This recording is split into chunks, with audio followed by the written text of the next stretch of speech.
So good morning. We are up and at it this morning. It is Monday for us today, and getting back into the swing of things after a fun weekend. We had some family gatherings and church and just lots of good things. So it was a good weekend, but now back to real life, right? And this week we have some big projects on the radar. Not only is December very busy on its own with all the get-togethers and fun things, but it's also busy if you are kind of in the realm of processing animals. And we had two big things take place last week. Number one, William and Josh went out hunting on the back portion of the property, and they were able to get a deer, which they were really, a buck, sorry, let me say the right thing. They were able to get a buck, and that was really exciting for them. But because of the way our property is, and just how it works, William carried, once they put him down, they weren't gonna skin him in the field. We were kind of on a time crunch because it was on a Sunday. And so they carried the buck all the way up here. William, my 13-year-old son, he's strong like bull, he's really great. So he carried the deer all the way up here, and they skinned the buck and have had him hanging in the pole barn, because our weather's been great for that, actually. And then also the time finally came to go ahead and put down the steer. That was I'm sure we'll do like a standalone video on this at some point, but that was a huge undertaking. It was Josh and I and William, and we had some friends observing. We had never done an animal that large, and it went well. It was good, nothing negative, it was fine, but I just was caught off guard by just the amount of sheer weight and size. And I mean, like, the heart was the size of a volleyball, and the liver was like, Josh holds up his hands like this, and it's like that big. So anyway, it was kind of shocking to me because he's a dairy breed steer, and he was born here when we had the cows here, and it surprised me how big he was, even though he doesn't look big compared to like those typical beef steer that you see out in the pastures and stuff as you drive around. So anyway, I mean, like, William, we put him down in the pasture, did it in the pasture, took care of it, and then carried up the quarters, or hauled up the quarters. And Josh and William, who are both incredibly strong, like shockingly strong, were struggling to carry the quarters. And it was just crazy. It was an awesome opportunity, a good experience. I didn't expect to get emotional. I got emotional about that. Yeah, just weird things that catch you off guard, when you're used to having an animal at your property for 3 years, Anyway, time out, friends. Did you know that I have created some beautiful printable resources that will help you build out a meal plan for an entire year? Yes, I know it sounds crazy, but it works if you just give it a shot. So make sure you check out our free printables, our beautiful cookbooks that are digital and printable, and all the other fun resources we have available. Check it out. So anyway, those things took place. So we have both the buck and the steer hanging in the pole barn. And what is happening this week is it's Illinois, it's winter, it's December. We're hitting 50 degrees plus come Thursday and Friday this week, and that was not in the forecast when we decided to do these things. It was supposed to be like 40 and below, holding steady, holding strong, and of course then it warms up, right? And so now we have that issue. So we are going to go ahead and we wanted to kind of hang the steer a little bit longer, but we're up against time and weather. So the boys, Will and Josh are out beginning to prep all of that and take care of that. And I'm gonna go do my chores that I have to do outside, and I'll show you guys where they're at in the process. But that's on the radar today. So let's head outside and see what Josh and Will are up to out there. Oh, it's so nice out. It's like spring out here, which is good and bad, I guess, but it's like way too nice for this outside. I know, but my hands are not as freezing as they could be, right? All right, so you guys are working on the deer?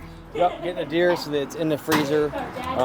And just breaking it down, we're going to take whatever we don't use for ourselves and for chili grinds and stew grinds, and we'll give it to the dogs. So they eat really well too. That's going to be grinds, this is going to be fresh cuts, okay. And then we got a couple of things that we're going to fresh cut off of here as well. So I know that you don't like to eat like roast of deer as much as like chili and ground and stuff like that. So I'd rather use it how we're gonna use it.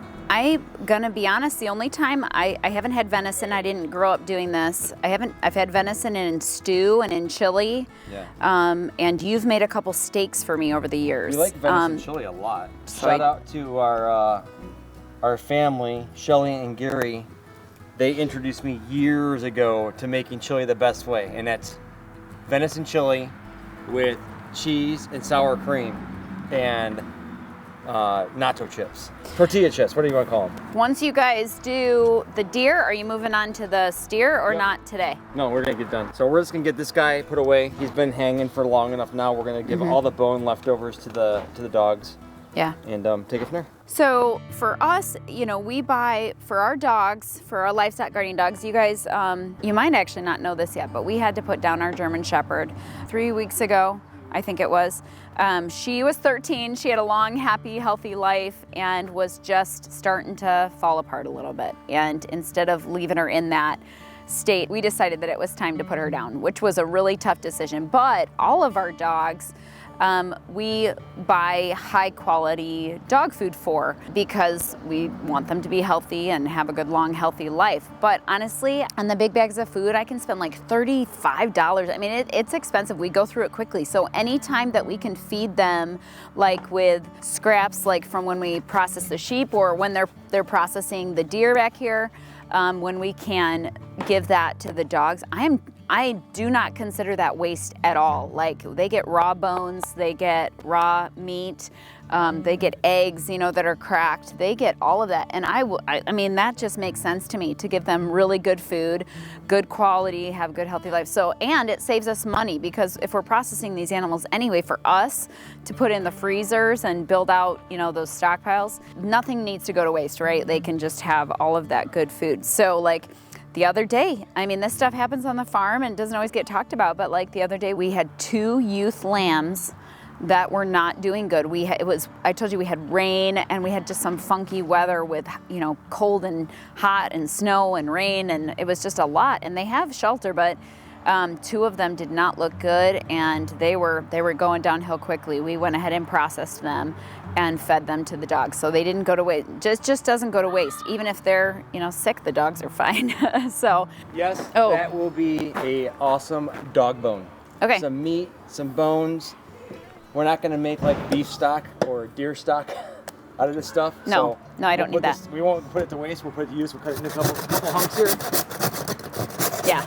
Okay, can you guys, this is gonna be terrible lighting. Okay, this is part of the steer here. I know it's hard in the world of you know, on video, but like Josh's whole body, and maybe Levi, you probably have a couple shots of this that you could put in there, but like Josh's whole body could fit inside of the body cavity of the steer. Like that's how, which makes sense, but it just was huge. And like the different pieces hanging. You guys are just getting real life. This is our barn here. So real life deal here. It's gonna be exciting to get it in the freezer and have it all put away for all winter and all next year. I'll probably can up some venison. I'll probably can up some beef. We're gonna freeze. We have a freezer designated for the beef, and I think the beef and the venison will probably go together.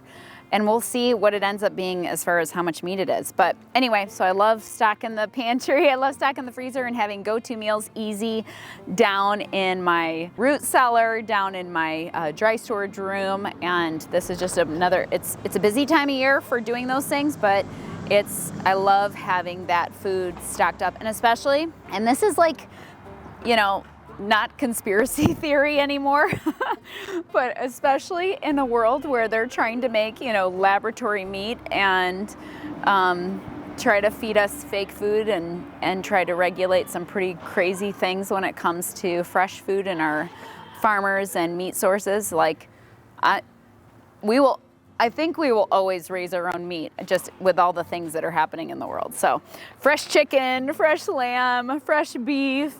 And even if we don't raise our own steer in the future, I have a friend who does do that on her farm. So I will happily pay her and have her raise our steer for us. So anyway, we need to get this done and stock up the freezer. I love that feeling. It's a lot of work to raise your own meat and process your own animals, but I love that feeling. Filling up the freezer, having it ready to go for all of the meals that we have to do. And you know I gotta make a lot of meals, right? I do it all the time. So if you're interested in learning how to can your own food and put up your own meat, make sure you check out this video.